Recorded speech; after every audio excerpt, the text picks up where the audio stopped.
Why do they never go in for me? Hello VC, I'm back again. Yes, another vinyl Wodge. Thought I'd just upload this.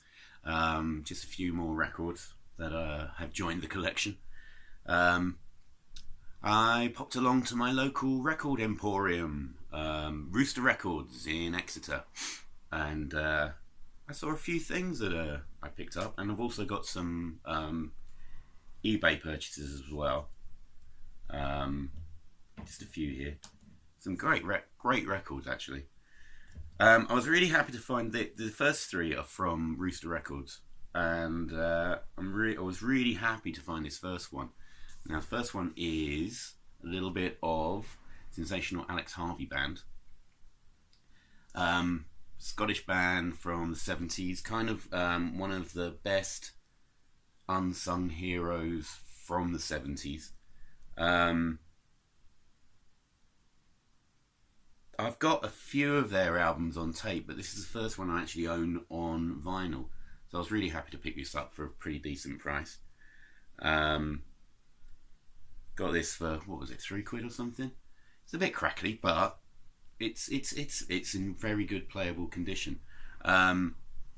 This is their, I think, was it the 7th album? Something like that. And there's quite a lot of covers on this album. I think it was probably knocked together in quite short order. Or maybe it was just for the love of it, I'm not sure. But you've got some Alex Harvey originals. But you've got things like, they do a great cover of Crazy Horses by the Osmonds. Quite a good cover of Schools Out as well. Pretty good cover of Runaway by Del Shannon as well on here. Things like Jungle Jenny.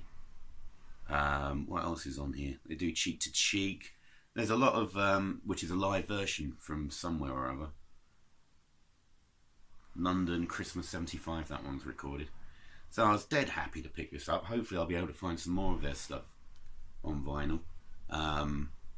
As and when. Right, there we go, first one. I also picked this one up from Rooster. This I was so happy to pick up. This is the Godfathers. And this is Hit by Hit. This is a compilation of their early singles. And the Godfathers can probably best I'm not sure where they're from actually. I know they're a UK band, but I'm not sure where in England. They can be best described as kind of supercharged Dr. Feelgood R&B type band, with an indie, kind of an indie take on it. They had a really aggressive sound, I think. A couple of brothers were the main guys, Peter and Chris Coyne. I think they might still be going actually. I'm sure I've seen them advertised playing gigs and stuff. But these singles were released sort of about 86, 87. First two tracks are just awesome. I Want Everything and This Damnation. Just absolutely fantastic riffing guitars, really hard attitude. I guess that they had a real attitude, this lot. They do a cover of Sunrise and Cold Turkey. I love this lot. I think they're a brilliant band. I did mention them on my Cover Mounts EP video. They had a track, Cause I Said So, on there, which is where I first heard them, really. But really happy to finally pick up a copy of this. As always, varied selection, moving into a bit of glam, sort of metal from the late 80s, sort of the rag end of hair metal. This band is Hags, and this was released in 1989. Had a bit of a sad history, this lot. They only released the one album, which is a cracker, absolute cracker. They recorded this with, who was it?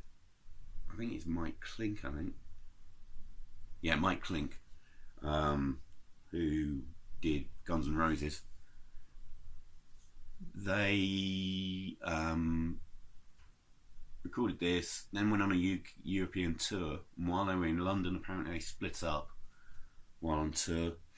Had no chance of getting back together because I think it was the guitarist OD'd in 91.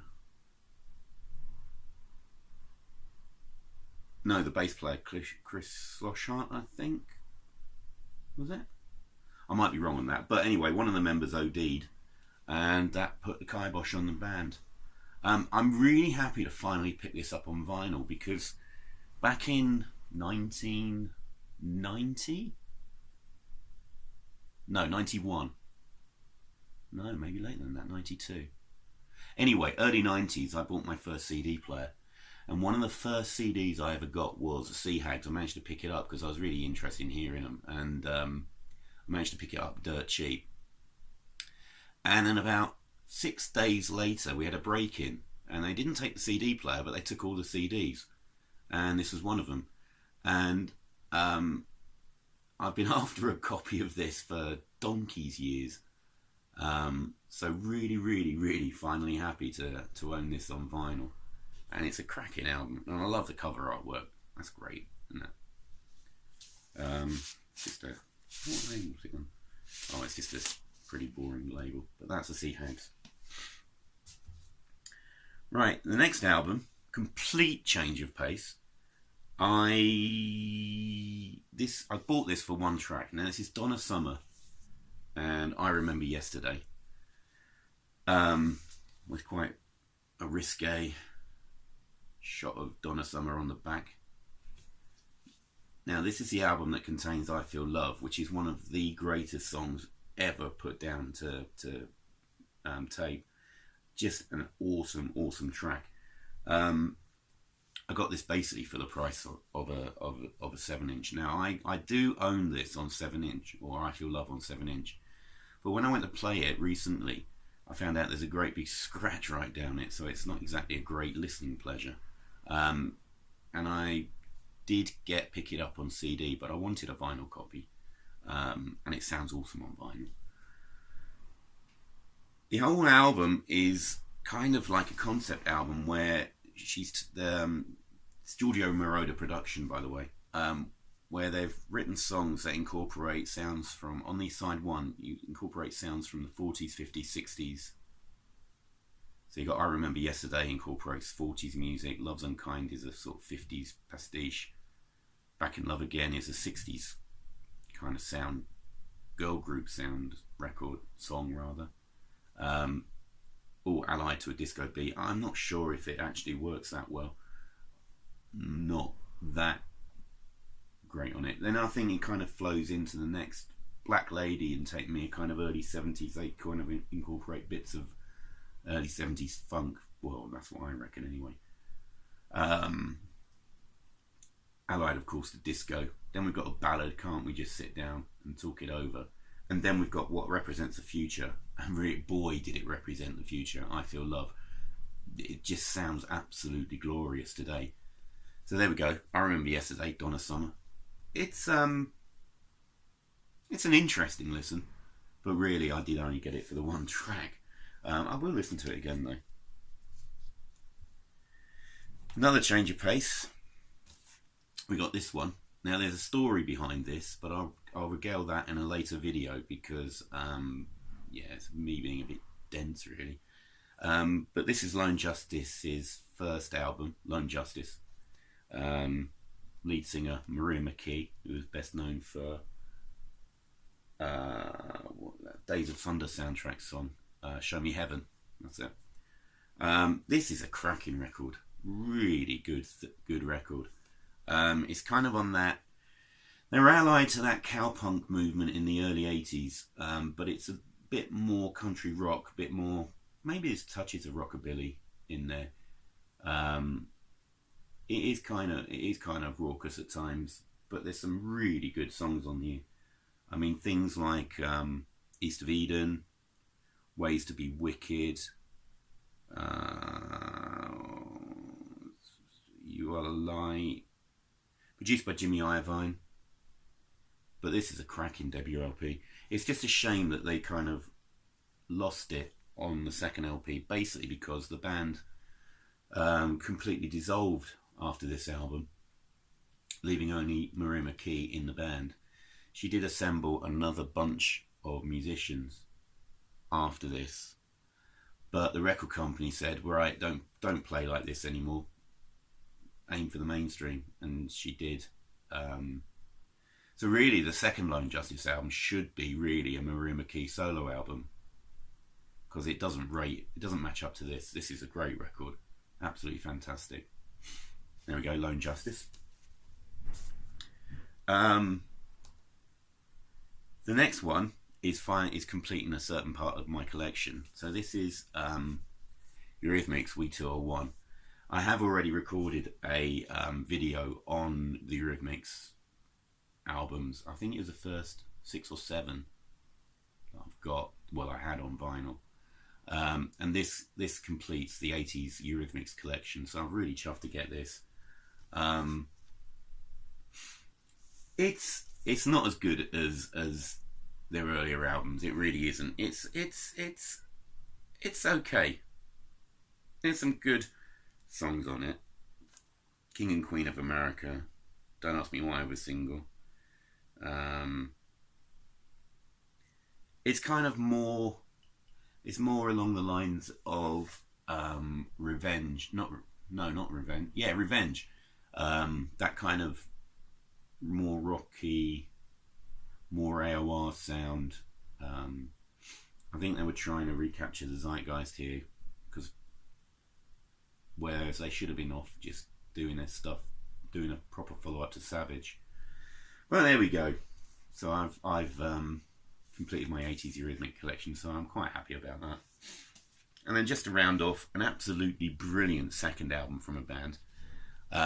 One of the best bands from the late 70s, early 80s, just churned out brilliant record after brilliant record. This is probably the first record of a run of 3 albums, where each album was absolutely brilliant. So you got this, then you had Parallel Lines, and then you had not All Time American. What was the one after that? Well, the album after that, I can't remember off the top of my head. I could go over there and find it, but I can't be bothered. This, of course, is Blondie. This is the second album, Plastic Letters. Just some brilliant, brilliant songs on here. It's got such a brilliant sound. This is when they started to be successful. So you've got the first hits on here. You've got I'm Always Touched by Your Presence, Dear. You've got Denise. But there's some absolutely fantastic songs on here. I mean, you get the attitude coming through. Doing that kind of classic, sort of almost 60s infused pop, but with a real new wave attitude. So and just the sound of it is fantastic. This was before, I think it's Frank Infante joined. So you've just there's a 4-piece on here. So you've got Chris Stein and Debbie, Clem Burke, and Jimmy Destry, and that's the sum total of the band. Oh, Frank Infante is actually credited on a couple of tracks, so obviously he must have joined while the recording this was going on.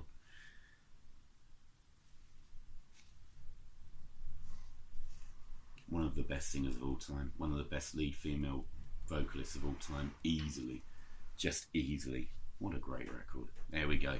So there we go, little batch of records. Loved listening to all of them. They've all had their moments, and that's it for now. I might be back later with some tape and CD updates. I've got a stack of CDs to go through. I've listened to all of these, and I think I really do need to clear the decks a bit, so I might do a CD update later. Anyway, that's it for now. Thanks for watching, and I'll see you all again. Cheers, VC.